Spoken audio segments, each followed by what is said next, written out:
Welcome, Bankless Nation, to the EthCC experience. I just got back from EthCC, and I've got over 3 hours of content with me that I recorded with all-stars from around the crypto ecosystem, and we're bringing them to you all at once, right here, right now. Each episode is about 20 to 30 minutes long, and because they were all done in person, they are particularly exceptional and fun.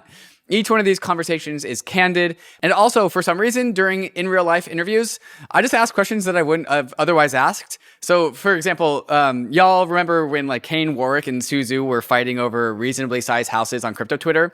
Well, we talked about that with Kane. There's also been controversy with the Starkware team about whether or not they'd ever do their own layer 1 or migrate off of Ethereum. Well, I asked that to Uri and Ellie of the Starkware team. I also asked Vitalik about developer morale, his vision for the Ethereum roadmap, and why he's got the best drip in crypto. Each one of these episodes is being released separately for optimal content candy to you, the listener. We usually do our pre-recorded ads for these, but instead I'm going to do them right here, right now. So here it goes. And we're going to start with Rocket Pool. Rocket Pool is Ethereum's decentralized validator network where you deposit ETH and you get RETH in return, and you can take that RETH into DeFi. And if you run a node, you let other people deposit their ETH into your node, and you get to charge them 15% for staking rewards as payment for your node operating services. And then you can take that RETH and use the Across bridge to join over $2.3 billion in the ARBITRUM ecosystem. Across, of course, is the fastest, cheapest, and most secure cross-chain bridge, and one of the safest ways to bridge your hard-earned assets in the world of crypto. And of course, ARBITRUM is where you want to be. With over 35,000 contracts and 1 million unique addresses, ARBITRUM is leading the way into the age of rollups. You know how I know these numbers? Because I watched ARBITRUM's talk at EthCC, which you should also go watch, but not before you're done watching this. But when you do watch that video, make sure it's on a privacy-first browser, which is why you should be using Brave. It blocks all the browser ads, it's got a native Web3 wallet, and it puts the user first the Web3 way. You know what else puts the user first? Ledger hardware wallets and the Ledger Live ecosystem. I know Ledger is a great product because I have literally 9 of them, and I have 99% of my crypto assets on my Ledger wallets. And the Ledger Live ecosystem is all you really need when it comes to living a bankless life, such as buying with fiat, swapping, and staking. But for the rest of you that are sitting on stablecoins because the market is scary right now, make sure you're using a decentralized bankless stablecoin. May I suggest DAI from MakerDAO, the most tried and tested stablecoin in existence. But with Maker, you don't have to hide your stables on the Ethereum Layer 1. Maker is building DAI portals, so you can mint DAI natively across all the Layer 2s, so you can make sure that your assets don't go down another 90%, but you still get to go do all the DeFi things across the L2 verse. And I hope you use all of these sponsors on your quest for going bankless. And now I bring you my in-person conversation with Vitalik Buterin. What's up, Vitalik? How's it going? Ceiling. How are you? Ceiling? Yeah. Sorry, that took me a second. Okay, Vitalik, last year at EthCC, you gave a talk which was about the non-financial use cases of a blockchain. And then the industry sat on that for about 6 months, and then all of a sudden, Lens protocol, the decentralized social media protocol, came about, and then after that, we had this fervor in soulbound tokens, and it really kicked off a new shift of focus in the crypto space. And you're about to go have your talk here at EthCC in about 30 minutes or so. Are you gonna? What's the new meta gonna be after this talk? Well, no, this time I'm actually going to talk about other stuff, basically, kind of a longer term future of the Ethereum protocol, and my hopes that we, do the upgrades that we have to do, but also don't normalize, just constantly adding more and more features, because that'll make the protocol super complicated after 20 years. So yeah, just kind of thinking about, what is the vision for the medium term? What's the vision for the long term? How can we make sure that we sort of shift gears into actually valuing decentralization more, and not just as a slogan, but as something that gets a lot of development effort. Certainly, and coming out of the mania that was 2021 back into a more depressed time in the crypto space. Depressed usually is kind of assumed a bad word, but there's a lot of people who were here before 2021. They were like, "Oh, thank gosh, thank God we're finally quiet." How do you feel in the middle of 2022 with the state of just the attention of crypto? Yeah, I mean, I'm definitely relieved that things are quieting down a bit. I think it is important to remember that these bubbles and boom periods, they have costs. On the one hand, they attract lots of people, which is good, and they get people excited. But on the other hand, they sometimes give lots of people like way too much of an impression of what the space is promising, and that leads to people getting disappointed sometimes. They get attention from unsavory characters. They get attention from, governments that decide that because it exists, it's their business. It gets attention from a lot of places, and there's a benefit to kind of quietness, and there's a benefit to, I think, the crypto space kind of being its own little land for a while, and only really breaking out once it's actually kind of fully ready to. And I think. The scalability stuff definitely didn't come fast enough for this cycle, but I think for when the next one comes, it all will be, right. Like we've already been seeing lots of improvements in rollups. We've been proto dank sharding is advancing. Validiums are advancing. The ZK rollups and ZK EVM stuff is advancing. A lot of the stuff that I was yelling about for the last few years, people seem to kind of finally slowly be taking seriously. So one example of this would be, I remember just yelling at, I think, both Optimism and Arbitrum people for a while, basically telling them, hey guys, you need to care about compression and you need to care about BLS signature aggregation. Because, those are the two things that you need to do to actually bring down the data cost of a rollup transaction from, 100 to 200 bytes down to 16 bytes. And, that stuff's actually happening, right? Optimism, I think a couple months ago, added basic 0-byte compression, which knocked their fees down by somewhere between 20 and 40%. I'm not sure what Arbitrum's status is, but I think they either have some kind of compression or they're close to it. And then ERC4337, the account abstraction EIP, right? That stuff because I've yelled about the need for social recovery wallets on Bankless many times as well. There's actually a really great and kind of exciting community around that now. And it's even kind of branching out further. So one of the things that's been happening in ERC4337 land over the last month or so is they're starting to add built-in signature aggregation. Smart contract wallets would be able to basically specify and say hey, this wallet uses BLS signatures or uses snark aggregation or some signature aggregation, and miners or nodes that are kind of gathering those transactions, they wouldn't just be packing transactions, they would actually be taking the signatures, aggregating them, and it would all actually add up and the aggregation would work. And that's really nice because then you get you get all the space savings. We're talking about the 60 bytes and 65 bytes of a transaction going down to 1 byte, and then once you add some more compression, then it goes down even more. And basically, we're talking about rollups getting potentially another 5 times cheaper. With just the ERC4337 stuff, it'll be another 3 times cheaper. But with that and more compression, it'll be somewhere between 5 and 10 times cheaper. And that's that just really amazing, right? There's that happening, and then there's proto dank sharding happening, and then there's full dank sharding happening, and then there's validiums happening, and then there's just ongoing improvements to Ethereum software, and you're finally getting to the point where the system actually will be able to handle the just incredibly massive amount of usage that an actual, quote, mainstream adoption cycle is going to demand. So say what you will about the state of the crypto markets, every first cycler comes in and they're probably focused on the pain of prices. But as soon as you stick around for more than a single cycle, you start to get a little bit deeper and you focus on, well, how fast are we building more than how fast are the markets moving? And I'm wondering, since you've been here since the very beginning, the iteration of Ethereum building seems to, in my opinion, I've only been here for one cycle, only gets faster and faster and faster. And now it seems to be there's so much Ethereum development that's happening in parallel beyond what I can even comprehend and keep up with. And so I'm wondering what's your take on the rate of development of not just the app layer, but actually straight up the Ethereum protocol? Are we getting faster at this? I think it's both faster and slower. I do think that our results have been pretty mixed so far, right? Because if you compare the process of getting the beacon chain out the door to the process of getting ETH 1.0 out the door. Like the ETH 1.0 took 20 months, right? From like myself writing the first version of the white paper to launch. But here, like we're looking at a merge that will take like maybe about 22 months or 21 months after the original launch of the beacon chain. And of course, the original launch of the beacon chain itself happened after a development process. Sharding still taking a while. Things like account abstraction are taking a while.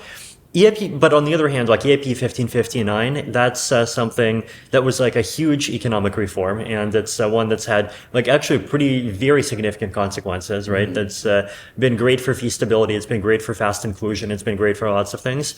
But that took like 3 years to get through, but now it's finally there, right? So I think there's kind of these two opposing pressures that we as a community have to deal with, where one is kind of this pressure that speeds things up because there's more awesome researchers, there's more awesome developers, there's like a lot more effort going into all of these problems. But then there's also the pressure slowing us down, which is like the desire to not break things, the desire to kind of implement stuff across multiple clients to make sure we have all of these test suites, and also the desire to kind of simultaneously build all of this surrounding infrastructure, right? Like when Ethereum launched, it did not have like this massive ecosystem of block explorers and side infrastructure that the beacon chain has already.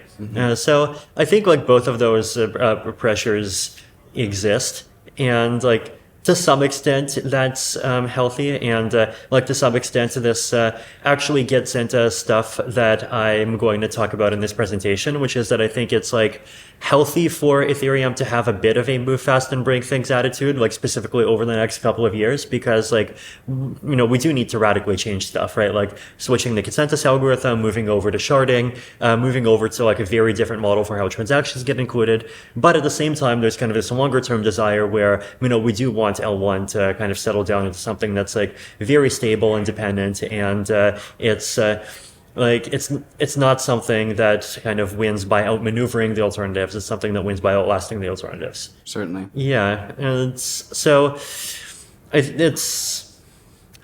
guess we're both, doing all of the good work that needs to be done to kind of get through all of these kind of big stages at the beginning. And at the same time, like there's also this question of like, how do we properly set ourselves up for this longer term future where the layer one starts to become this a bit of a more static thing, and the improvements are more incremental, they're more kind of technical and safety oriented, and once that happens, then Ethereum will just get slower, and that's fine, right? But then layer 2 work is only gonna get faster, I think. Like we've seen already, there's like 5 ZK VMs now, and like there's so many ZK EVMs that they're starting to care like almost as much about debating which one of them is a real ZK VM as they do about actually building the product, which is in some ways actually a great place for an ecosystem to be. So thinking now, things are going well, and I think the recognition that stuff like the merge does actually need to happen on a timetable, like I think that's also something that's picking up. The recognition that things like scaling are something that needs to kind of happen on a timetable, right? And as I think I've sometimes like said before, like you can lose $1 billion from a hack, but you can also lose $1 billion from everybody just needing to pay way higher fees than they have to, and one is one is more flashy and glamorous, but the other is also actually a really serious kind of drain and tax on the ecosystem. But I think people are working on that, and it's just constant good news every couple of months, and I'm confident that we're actually getting to an Ethereum that's pretty great. That is something I've certainly noticed lately. I think it started before DevConnect, but it really felt very, very vibrant at DevConnect in Amsterdam. Just morale around Ethereum development and around the Ethereum developers seems to be really high. And like I'm only seeing this from a periphery standpoint because like I just like talk about these things and hear what the developers are saying. But for somebody who's a little bit more tapped in, like how would you illustrate the morale around the developers at the moment? Right. I mean, it's sometimes hard to tell because you have to like distinguish between sort of like forced high morale where everyone kind of realizes that, they are the elites, and if they present an attitude of low morale, the whole thing breaks. And so they got to have to kind of, keep up everyone else's spirits versus like genuine, really high morale. And I do think we have had periods of the first kind, right? Sure. Like a lot of that time in 2018 and 2019 maybe the time around like the DAO fork and the DOS attacks. There have been definitely periods where people have been kind of disappointed by slow progress, but now I think it's definitely like all genuine. And it's the merge is like looking more and more in the front view mirror, and it's looking more and more like, hey, this thing is going to actually happen. And once the merge actually happens, then, I expect like morale is going to go way up, right? Like I basically expect that the merge is going to be kind of not priced in, by which I mean like not even just like market terms, but even just kind of like psychological and narrative terms. Like pretty careful much with that word. Yeah, right. Yeah, like in kind of like in narrative terms, I think it's not going to be priced in like pretty much until like after it happens. Like there's like we see even today like a lot of people kind of act as though, hey, this environmental issue is this fatal flaw, and sure, Ethereum mumbles some noises about proof of stake, but come on, they've been saying that since forever, and it's not going anywhere. But like, no, it's going to go somewhere. Right. And at this point, I think the only way to just convince a huge number of people that it's going to go somewhere is just by actually going there. Sure. And, once that happens, it's going to change a lot of minds. Vitalik, are you ready for like 17 crypto media publications to quote you and say the merge is not priced in? Oh, fine. The media's quoting me. Now I wonder what other fun things I can say. Everyone should buy Bitcoin Satoshi's vision. the best crypto out there. Yeah. Oh, yeah. It's got the vision in the name. Yeah. Vitalik, how does it feel to be the best fitted person at EthCC? The best fitted person? Yeah, your outfit. Oh, I see. Right, because I got the unisocks and the shirt, and I guess the kitty watch. I don't know, they're fun. I wish we should have more fun socks and more fun shirts at some point. I will say, if there's something that crypto conferences have, it's definitely socks. We have a lot of socks here. Socks are actually like good, right? I mean, the thing with shirts is like. One is that you just get so many of them. And like for me, I've got my backpack and I have like a centimeter cubed budget of 8 shirts and like I'm already over by one. So, don't actually necessarily want to kind of, keep shirting around. Right. And then also there's this other issue, which is that like I really like those, the ultra thin Uniqlos that are like actually like a big improvement, both on centimeters cubed and on kind of, ability to kind of go outside and ability to kind of survive 40-degree heat, right? Then like even this is like made out of like fancy athletic fabric, but like that's even better than that. That's an ETH Denver shirt, right? It is indeed. It is a buffer. This is this year. It's the most recent year. Yeah. No, let's see. What other fun swag can we do? We can do hats. We can pants. Pants are underswagged. I don't think. Yeah, the crypto industry has not delved into pants yet. Yeah. Maybe you can include that in your talk so that we can have some in 6 to 9 months. We'll have some good pants from now. Yeah, I mean, I tried to advertise those. I get like Fox or Shiba Inu or whatever they are pants, but let's talk about the app layer for a little bit, because the app layer is where a lot of lessons get learned, I think, every single cycle. Yes. The app layer was where the ICO mania happened. The app layer was with the DeFi, like food farms happened. Right. What would you say are the biggest lessons that we've learned in the app layer in 2021? Right. I mean, I think one of the big lessons for the community has been around the kind of stablecoin and Luna stuff. Sure. Like, I think we actually got to a point where what we might call principles-based thinkers kind of got a bit demoralized, right? Because if you're a principles-based thinker, then you're going to say anything that offers more than 10% APY is like basically unsustainable at best, a scam at worst, because nothing in fiat lands can stably offer 10% returns with like very low risk of losses. So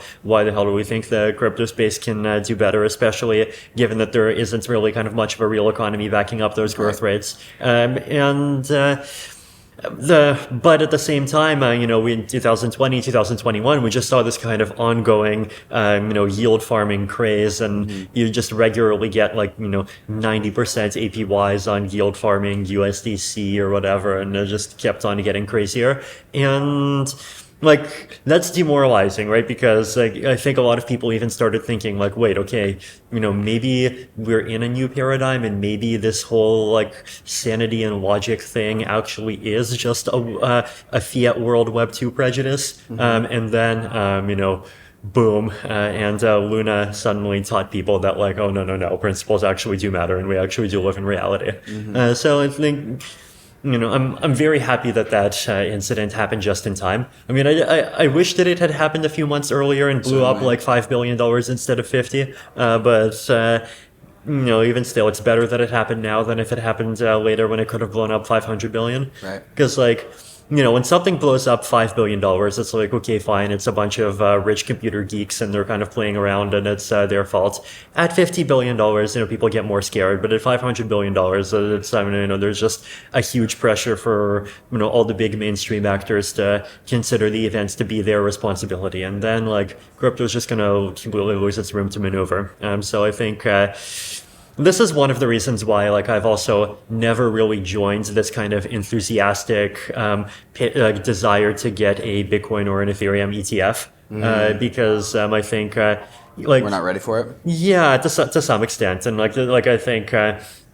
In these phases, like, crypto kind of deserves to have a longer period of time, and needs to have a longer period of time during which like it is an ecosystem where this is the frontier, this is the West, and all of those. I've heard this before. Indeed. This is not financial advice. You can lose everything that you put in, and all of that. And once you start kind of plugging it into mainstream infrastructure where like funds representing random 72-year-olds start throwing money into this stuff by default, then you're just entering a different ballgame. And like, that's not really a ball game that we should be trying to enter that quickly. Sure. Basically, like, if you have to choose between kind of two regulatory evils, where one of those evils is, regulators coming in and telling the industry what it can and can't do, and the other one is the crypto industry gets freedom, but it gets firewalled off of, reality, then, like, I choose the second over the first, like, any day. Right. And so fortunately, I think, Luna broke before it managed to kind of get to that level of scale where it really started kind of, jumping outside of the firewall. But it's, even still, the collapse kind of reminded people that, like, yes, reality matters, that yes, fundamentals matter, yes, principles matter, yes, this thing that you're throwing your money into that promises 6% returns and has been consistently giving you 6% returns for the last, like, 2 years might actually be something that's worth getting out of. And it's, good that we learned those lessons. Certainly, 6% year over year definitely beats out 20% in 1 year, but zero going to zero at the end of that year. Yeah, exactly. The question I sometimes ask myself with like all of these weird opportunities is like taking a long view. Right? What is the probability that nothing bad will happen to this thing over 10 years? Right? And let's say maybe the probability is like 75%. Right. Okay. If the probability is 75% that nothing bad will happen over 10 years, 25% chance that it drops to zero, that's equivalent to an interest rate of negative 2.5%. Right. Are you really, like, is the difference that you're getting really worth a 2.5%? And often it isn't. Right? So that, yeah, so that's like the sort of thing. But like, I think in order for it to be kind of like easy for for people to start thinking in that way, like sometimes you do need to just have like memorable examples of like the bad thing actually happening. Right. But the good news is now we do. I mean, maybe I guess the sometimes the blood of sanity has to be or the what's that U.S. quote about tyrants? The blank of sanity has to be refreshed by the blood of people getting wrecked, essentially. Are we ever going to like break out from that meta? Or that's are a good question. I think we will. And I think we are slowly getting into it. Yeah. I think basically what's happening is that like the fact that there is a permanent frontier and the fact that the permanent frontier is permanently risky is obscuring the fact that the frontier actually is moving. Sure. And the number of specific things that's been de-risked and is safe is actually increasing all the time, right? Like back in 2014, just an exchange was part of the frontier, right? And now, like that's totally not true, right? And people just know, like, hey, yeah, Uniswap works and it's safe. Keep stuff in your wallet and just use Uniswap when you need to trade things. And otherwise, when you need to move between fiat, like an exchange is just a pass through. Like you could use it, but you don't want to hodl stuff there. The ability to just reliably hold your coins has been improving, right? Like we've moved from lots of crazy stories of like coin theft in 2013 and 2014, and now things are better off with hardware wallets, and I think 2 years from now things will be like even better with more social recovery wallets. Multisigs for organizations have been quietly getting mainstreamed. Multisigs for individuals not quite yet, but I think that's a UX problem. But multisig for organizations, I actually remember when multisig smart contracts on Ethereum were part of the frontier. Right. Yeah. yeah. So now, the hashtag like, parity. Yeah. Wait, was parity a multisig? Yeah, it was. Yeah. It was a non-gnosis multisig, right? Yeah, they made their own multisig, remember it was like someone made that bug report. It was like subject line: anyone can kill your contract. Text: oops, I accidentally killed it. And just that one transaction that blew up a library and $450 million became inaccessible. But like that was the frontier then, and like now multisigs are just totally trusted, right? So like on the one hand, it's like this is the frontier, this is the West, but on the other hand, it's like the West is moving west, right? Like it's not like the West in America where you get to California and you're done. It's like Singapore where like where like they literally just keep on building land, and at this point 20% of their country is like stuff that they've built. So we could keep like biddling safe territory, and so I think that trend's going to continue, and I think like the set of things that you actually can do safely is going to just keep going up more and more. And it's the sort of thing that we won't notice because like the sign of that happening isn't news. The sign of that happening is lack of news. Right. But like if once you kind of get that kind of skill of learning to pay attention to lack of news, it's an interesting skill to acquire, by the way. Like if you just try to get up-to-date information about like any event where there's a lot of propaganda and a lot of like highly incentivized discourse going on, like listening to what doesn't get said is often like one of the most revealing things. And here like what's not getting said, well, there's industries that or like sub parts of crypto that used to be completely crazy that are just actually settled down and doing quite fine today. Vitalik, there's something I'd actually like your advice on, because this happens most conferences where like we have this podcast, a lot of people listen to it, and so like therefore we get pitched a bunch all the time. Like people are like, oh, like I'd love to show you what I'm building, and then I have this game that I play. Is like I rate conferences by like the number of seconds it takes for somebody to start like in a conversation to start pitching me. I'm sure for you it is 100 times worse. How do you survive this? How do I survive this?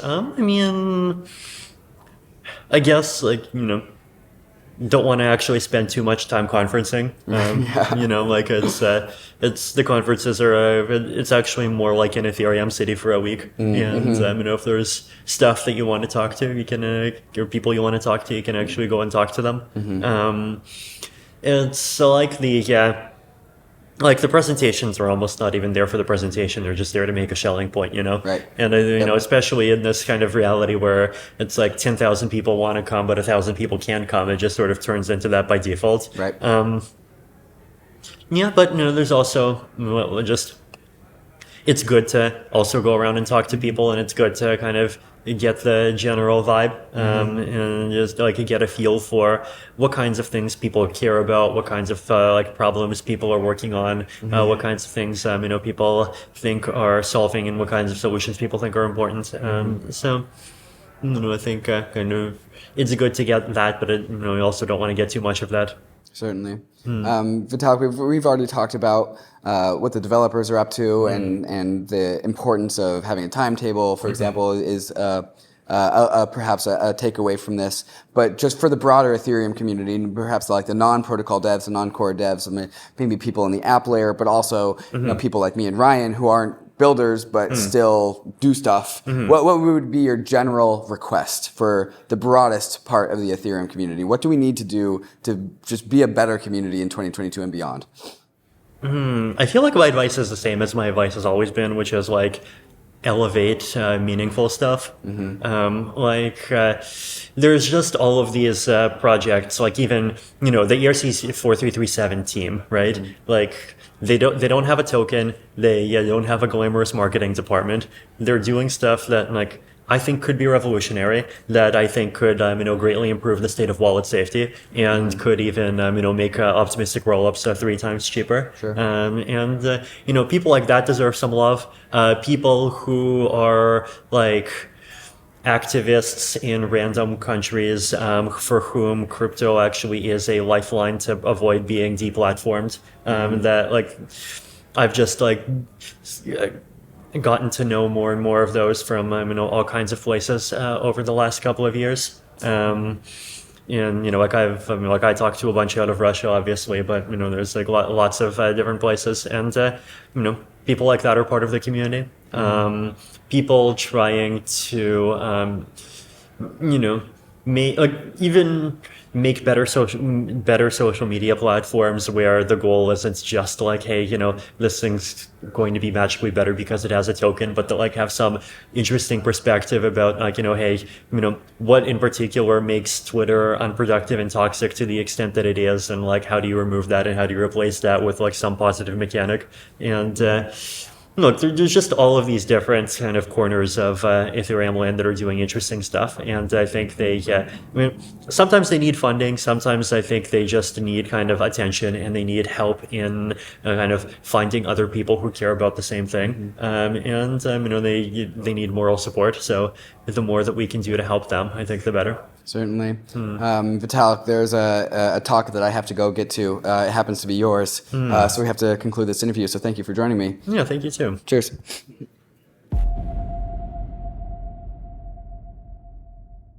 Bam. All right.